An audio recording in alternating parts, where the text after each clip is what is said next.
Shalom and welcome to another in our series of podcasts from Temple Beth Am, a dynamic center for conservative Judaism in Los Angeles. This is a recording of a Shabbat teaching by Rabbi Cheryl Peretz. I want us to imagine, before we jump into the text, think about the most important endeavor of your life that didn't quite go the way you had hoped it would. Maybe you used the word failed. Maybe you used the word, it just didn't go that way. Maybe you used some other descriptive. But if you think about that moment, there are so many different ways that we could respond. Most of us probably at some point of our life with this kind of experience of that magnitude might have responded with tears, with anger, with frustration, with wanting to blame the world or blame ourselves. And what I want us to do is to go back to creation. And I want us to look at what God seems to do when God realizes that God's great endeavor of creating humanity didn't quite go as it should. And look at what we can learn from that. So would you mind helping? Look at the very beginning of the Torah. We usually focus on the different days of creation, Adam and Eve, right? There's many, many stories in that first parsha. But at the very end of the first parsha of the Torah, literally the last few verses, there's a fascinating passage. And it goes like this. Vayara Adonai ki rabba ra'at ha'adam ba'aretz v'chol yetzer machshavato libo rak ra kol hayom. And God saw that human wickedness flourished on earth and how all the plans devised by their minds were nothing but evil all the time. I just want to point out here in translations, please don't worry that I don't know grammar. I purposely have been gender inclusive in my translations so that there is my way of including, right? But God saw that all the people were evil and that their minds were devious all the time. And then this is the key, the next verse. We may have to share, I think there were about 50 copies, so if you have to share, that'd be great. The very next verse says, Vayinachem Adonai ki asa et ha'adam ba'aretz vayityasev el libo. And God regretted that God had made humans on earth, and God's heart was saddened. It's actually a reflexive, hit pa'el. God caused God's own heart to be sad. And then goes on, says that God says, I will blot out from the earth the humans whom I have created, humans together with the beasts, for I regret that I had made them. Think about how strong a statement that is.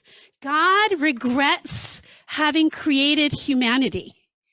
Now, we need to think about what was happening here, and please feel free to raise your hand if you have a question or something you want to add. But up until this point, right, the two main stories that seem to have happened there was the Garden of Eden, right, that Adam ate from the tree of knowledge after being told not to, and Cain and Abel. And with those two human beings, or those two human stories, God is just done and fed up. And God's ready to say, forget this enterprise. I should never have done this. I regret that I ever created humanity. What kind of response does that elicit in you? Like, what's your thoughts in reading that? We kind of gloss over this verse often. Anybody? Yeah. The last straw, but anyone who's a parent would know, or anyone who has parents or has been around another human being would say, really? Like, that's like two incidents in life and we're just done? That's the last straw? That God's just ready to give up on the entire enterprise of humanity? Yeah, please, Stevie, and then... Okay, so that's going to count for 10 generations. That doesn't make me feel much better, but yeah.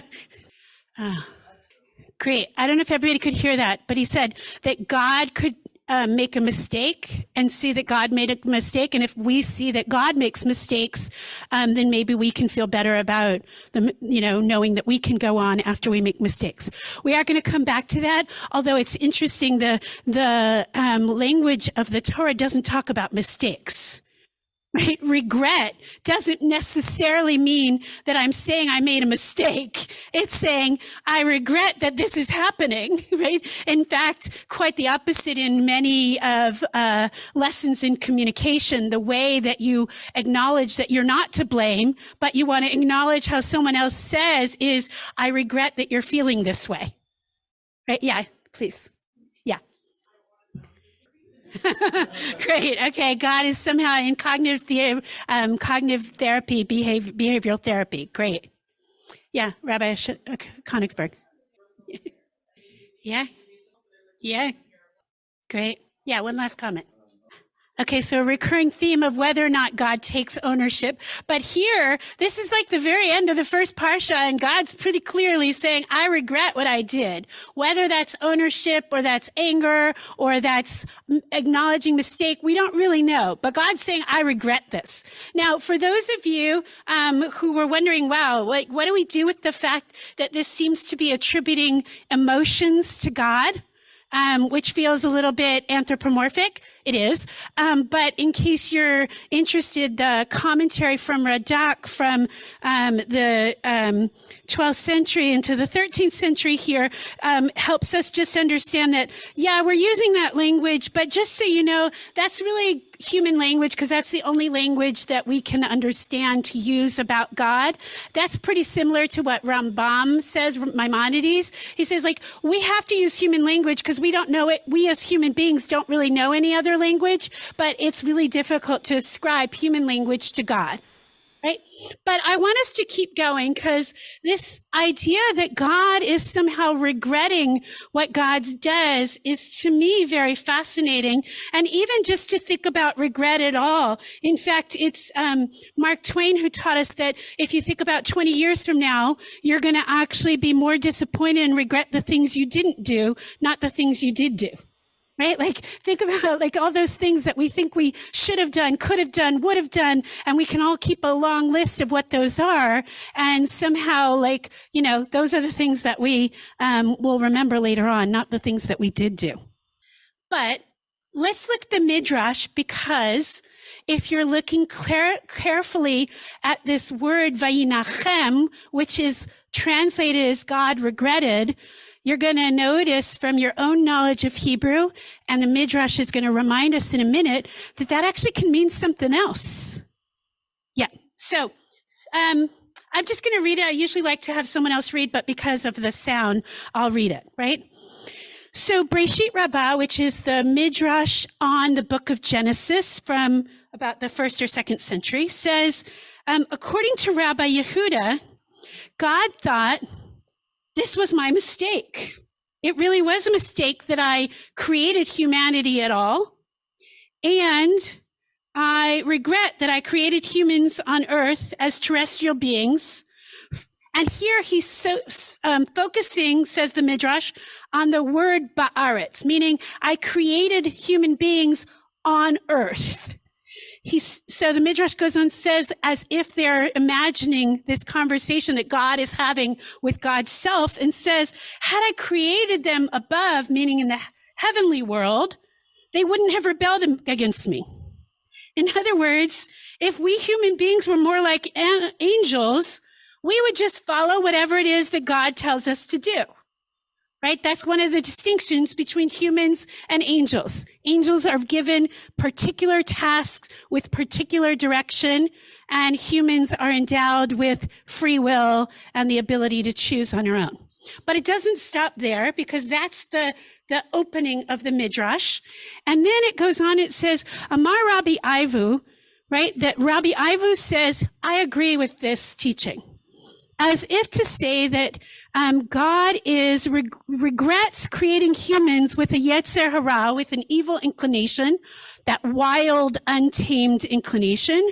For had God not, they would never have rebelled against God.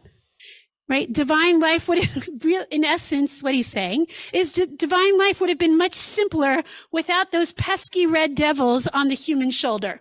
That should really have been in italics. That's not in the Midrash. That's my interpretation, right? That like had the, right, like that little red devil that tells us to do what we're not supposed to, right? That somehow Rabbi Ivu is saying it would have been better if we had been created as angels, because then that little red devil wouldn't exist and we would be following God's orders, right?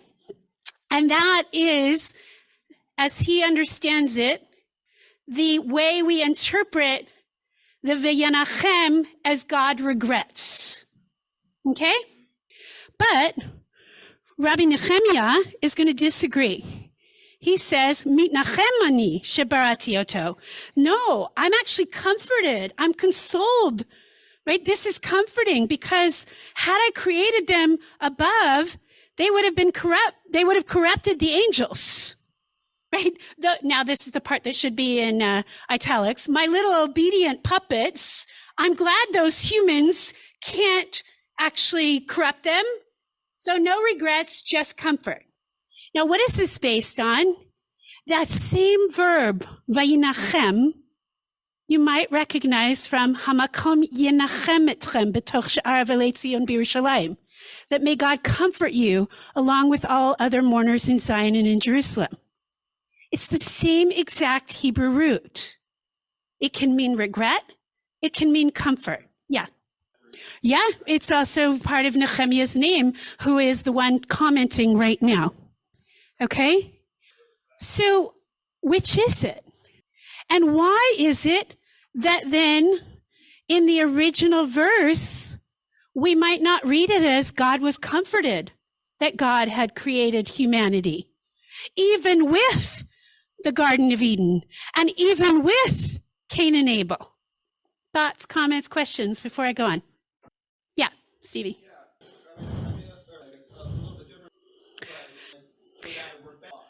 Great. So, great. But we're still arguing over whether God is regretting having created humans as God did in Ba'aretz, or if God is comforted. But perhaps it's that God is saying, I'm comforted that I created them. And that's exactly what the next part of the Midrash says, right? Amar Rabbi Levi, minachem ani she'asiti oto v'natan ba'aretz. Like, I'm totally comforted and consoled by making human beings exactly as I did, finite and moral, right?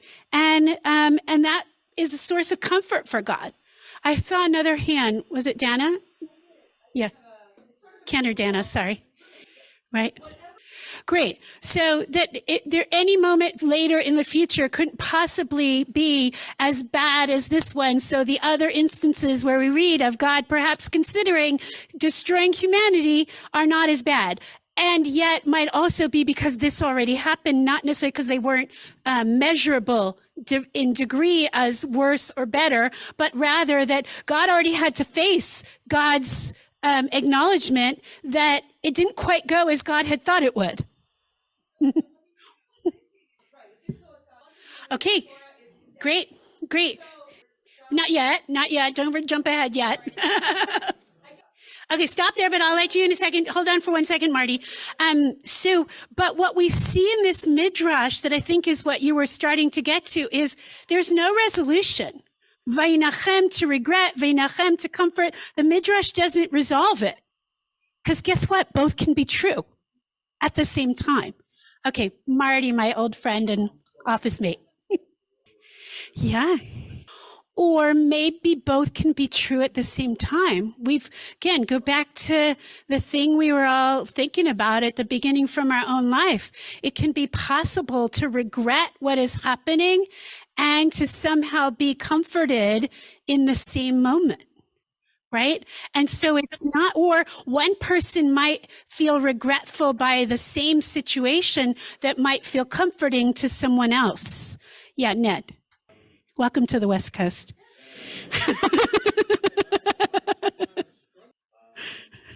Yeah. Right.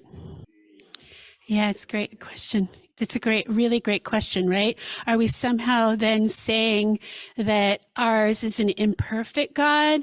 Are we somehow saying that perhaps, as I might read it, that when we read of God's reactions or God's emotions, once again, we're learning about our own experience more than we are about a God that we can't possibly know everything about because we're limited by human. But absolutely, it raises major theological questions. I saw Rabbi Kravitz's hand and then one more hand back there. Rabbi Kravitz first. Yeah. Yeah. Right. It keeps happening. Right. Yeah. I think in some ways, just to answer the theological question that keeps coming up here, that when God tells Adam not to eat from Eitz Chaim, from the tree of knowledge, that's the very moment when free will is created. Right? Because what do we know? We know that Adam uses free will and makes the decision to do it. And God's self doesn't really know what to do with when people exercise free will differently than God might want us to, any more than when we look at another human being and wonder how they could be so silly to make the decisions that we can so clearly see it would be bad for them. Or the flip side of our own experience with God, when we say we believe in free will and we believe in the human endeavor, and then we see something happen in the world, and then we say, but wait, how can God let that happen? Right? So it's sort of the mirror image of this. And we could talk about the theology all night. But I'm going to take one more comment back there, and then I want to get to the last text before we have to wrap up. Yeah.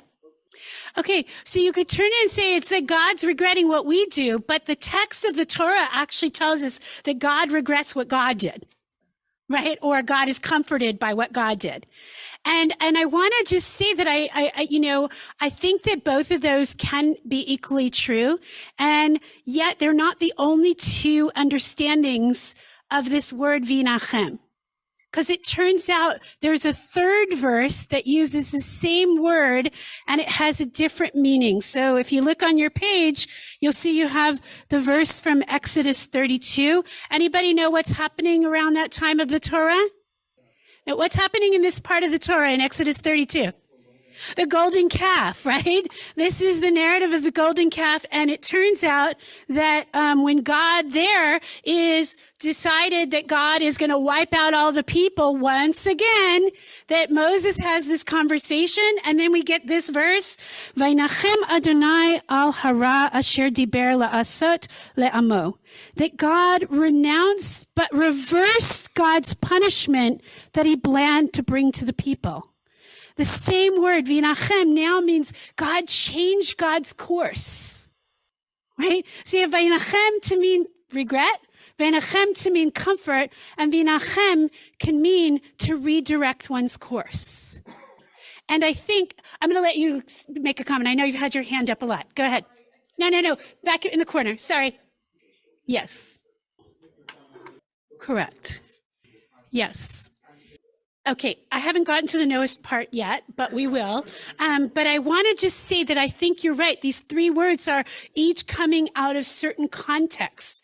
But imagine, we aren't going to solve all the questions about the God part. And I at least buy into my own acceptance that I can't possibly know all that there is of God. But I can know the human language and how we understand it and what it then means for us. And what I take out of these three understandings is a real lesson for us about what it means to live in an experience that we ourselves may have created or chosen to do or found ourselves in, where we regret something, might be comforted by it, but also learn to change our course because of it. And that is the human endeavor, right? When we're able to say, wow, how have I been? We just had the high holidays, right? That's the whole theme. What have I done? What's my behavior? And what how do I allow myself to also be comforted? I'm not an evil or bad person because of it, but I can change my course. And I want to just say that this Noah verse is here because that's the very next verse after the verses in Genesis. And so it's almost as if what we're being told is that it's only after God's own heart, or equivalent of what God's heart would really be, is completely broken open, that we can then read Noach matza chen be'enei Adonai, that Noah can find favor in front of God. Right? Noach is human, just like Adam was, just like Cain and Abel was. Yes, the Torah is going to tell us Ish tam haya b'dorotav, that he was Ish tzaddik haya b'dorotav, he was a righteous person in his own generation, right? But that there's a way in which they're telling us that God's self is like the experience of seeing humanity in all of our humanness, cracked God's open, and then allowed God to actually see Noah for who he could be and with the possibilities.